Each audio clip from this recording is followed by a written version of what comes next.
นี่คือสูงสุดของน้ำตกแม่เหยียนน้องมีนน้องบู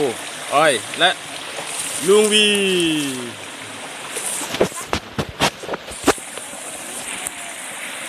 นั่นแหละพ่อจับค่ะพ่อจับ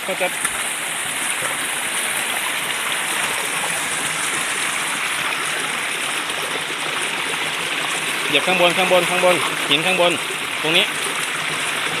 ขึ้นไปอึ๊บ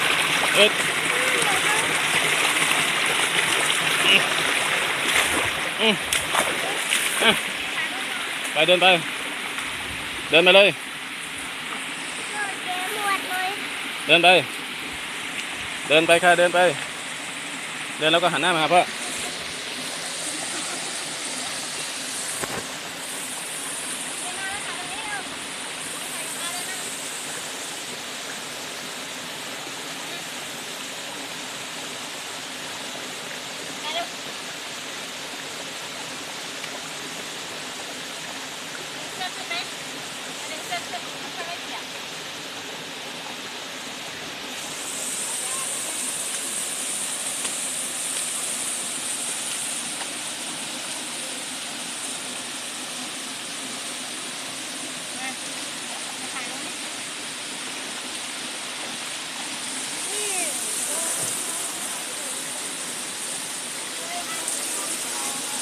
อ้อยยาวน้องไปเปียกอ้อยอยู่แค่ตรงเนี่ยพอแล้ว